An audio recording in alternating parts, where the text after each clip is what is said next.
It's finally happened, and Sergio Perez is going to be out of his Red Bull seat at the end of this season.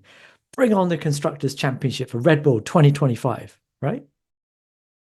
So it looks like all of the conjecture is over, with ESPN reporting yesterday that they have sources pretty close to Red Bull saying that Checo is going to be out of his seat after Abu Dhabi. Whether he voluntarily says, I'm going to step down, or he has to be sacked remains to be seen.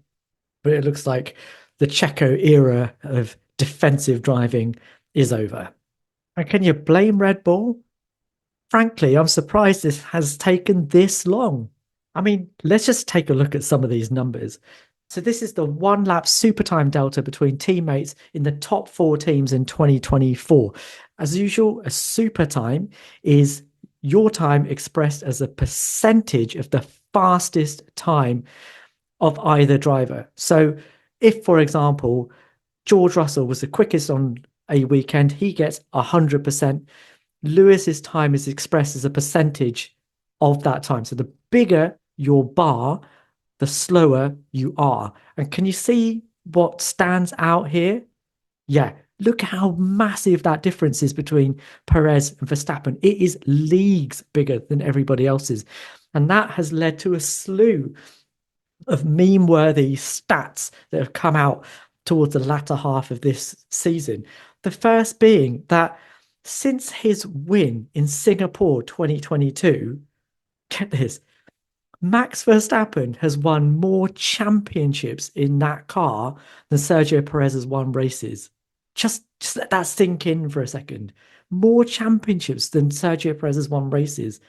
And in a twist of horrible irony for Checo, the last time a teammate to a driver that won the championship was further down the championship order than Checo Perez is at the end of the season, he's going to finish eighth, was Jos Verstappen in 1994 against Michael Schumacher.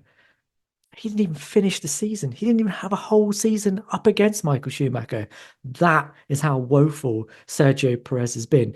And if we're to listen to some of the quotes that have come out of Red Bull over the Qatar weekend, I mean, this is a done deal. Listen to this. This is Christian Horner via Sky. We will fully support him until the checkered flag drops in Abu Dhabi. Whatever he decides after that is ultimately his decision. He's old enough and wise enough to draw his own conclusions. Essentially, it sounds like they're saying, here's a deal. We're going to give you a heap of money. Take it, leave, retire, do what you want. Just get out of the car. Don't make us have to sack you in public. Just let us have a nice goodbye in Abu Dhabi. And just to add a little bit more pressure, Helmut Marko, always a man that has a great way with words, decided to lay it on even thicker, reminding Sergio Perez that essentially he's losing his team their Constructors' Championship bonuses. Listen to this. Of course, it's difficult if you don't have the support or the belief of the people who are working for you. Oof, Perez, man, he's got to go. And it looks like his replacement is going to be either Liam Lawson or Yuki Tsunoda. Franco Colapinto looks like he's out the door. So let's just say Liam. Liam looks like he's probably the front runner for that seat. Yuki seems to not have a chance. It doesn't matter what Mr. Tsunoda-san does. He just doesn't seem to have a chance at that seat. So there we go.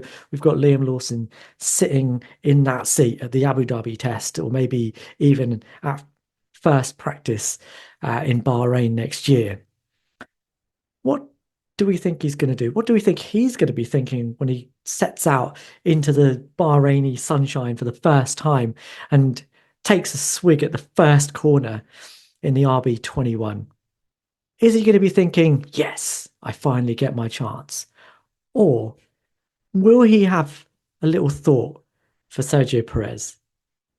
Because my argument is that I don't think this is all Sergio Perez's fault. And I see history repeating itself. So let's rewind to the halcyon days of 2019, 2020. Max Verstappen was yet to win his first world championship. He was pulling out some absolutely phenomenal performances in that car. But in the other one, there was Pierre Gasly. out after only half a season, after having been hyped up as the next big thing to come through the Red Bull driver training program. And in comes Alex Albon. Alex Albon had this to say once he got in the car. When I got in the car and had a few sessions, I thought of Pierre. I get it. I get it, mate. The car is set up in a unique way that's built around Max. And look, I totally get why. I mean, when all is said and done, he might be the greatest driver of all time, but he has a very distinct style. Now, Alex goes on to talk about how he likes to have the car on the nose. And by that, he means he likes a strong front end. He likes to be able to get into the corner. But he says, when I got into the Red Bull, I mean, there was so much nose on the thing that if you blew on the wheel, the car would turn. That's him talking to the Players' Tribune only at the beginning of last year. And there's something to be said about that. Okay, that it's that difficult to drive that car. But I mean, ultimately, Max drags performance out of the car anyway. So what does it matter, right? Surely it's only about finding a driver that is able to match Max. It's not about the car, right? Well, this is Pierre Vacher. This is a quote from Mark Hughes' excellent biography on Max Verstappen that was released last year. It's called Unstoppable. If you haven't read it, you must check it out. But these words should sound familiar. He has an ability to control instability that would be impossible for some others. We know that sometimes making a car on the edge in this way can create a quicker car. So we went in this direction and Max was extracting lap time from it. So we kept going in that direction. But it was only because he has so much talent that he was still getting lap time from it. We realized after a while that we had reached the ceiling with the car in this way. What? Max Verstappen was basically driving the car around its limitations so much that the team thought that they were on the right track when essentially they were limiting the potential of their own car. That's how good Max Verstappen is. Just think about this, right? Every driver in Formula One wants to have a stable rear end. Why? Well, when you get into a corner, you drive straight, you brake. As soon as you brake, you want to turn into the corner. But there's two ways to turn into the corner. You either turn the steering wheel and drive your way into the apex. The problem with doing that is while the steering wheel is on lock, is turned, has any kind of angle on it, if you put your foot down, the car's gonna just spin. You're gonna get wheel spin. It's the issue that Esteban Ocon has had throughout the second half of this season. So what you actually want to do is turn the steering wheel a little bit and then get the car turned, i.e. let the car rotate itself. Use your input on the brakes and the steering wheel to rotate the car more than what you're doing with the steering wheel. That's what Max does. He's getting that rotation done early so that the car is straight for the next straight. He can put his foot down as soon as he can straighten up the steering wheel because he's already done that rotation. Every driver is trying to do that, but what they want to be able to do that is a stable rear end. But to have a stable rear end, a more stable rear end, essentially means that you don't get that rotation as easily. So the more rear instability you can live with, the quicker the car is going to rotate, the earlier you can get back on the throttle. That's what Pierre Vacher is trying to say. The more rear instability you can have, the quicker the car can be. And Max's threshold for that, the threshold that he can live with, is just miles higher than everybody else, which is why he's able to drive closer to that theoretical AI potential. Like if you stuck an AI bod into the car and asked them to drive the quickest lap they possibly could, that's how they do it. They do it Max's way because that is the quickest way to do it. And Max is so machine-like that that's how he can get it as close as possible to the quickest time that car can do. but nobody else can do it. Eventually, that's going to lead to the car just going down a path that nobody else can follow, and it limits the potential of the car. That's what Red Bull found in 2020. They had to reset their brains. They had to change the car for the last two races of 2020. Too late to save Alex Albon's Red Bull career in a race seat anyway. They brought things back, and Alex was suddenly back on the pace again. Not out qualifying Max, because who the heck can do that? But he was at least putting in some respectable performances. But Red Bull don't seem to have really learned anything, because fast forward to 2023, they're in the midst of winning every single race. After Barcelona 2023, suddenly Sergio Perez is just no longer the guy there anymore. After having won the Monaco Grand Prix, achieved decent qualifying results, at least up until that point, he suddenly takes a massive nosedive from which he has not recovered.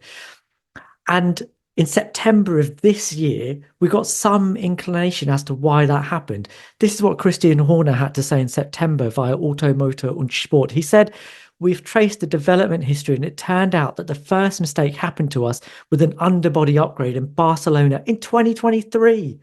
That was also the Grand Prix where Checo started to have problems with the car. And this is the bit that's important. We just didn't take it so seriously because Max went on to win." Max's ability to live with that rear instability, the thing that nobody else can do, and I mean literally nobody else can do, means that the car funnels itself down a path that means that its ultimate potential is limited. We are seeing that now. That is what's happened now. We've got to a point where even Max's unbelievable ability isn't able to contain that rear end. And that's why he's ended up with a car that is only qualifying fifth or sixth at the moment. So I have to ask the question. Pierre Gasly couldn't live with it. Alex Albon couldn't live with it. Sergio Perez couldn't live with it. Is it really the fault of the second driver that the Constructors' Championship isn't being won? I would have serious, serious doubts about how well any driver is going to perform in that car against Max Verstappen.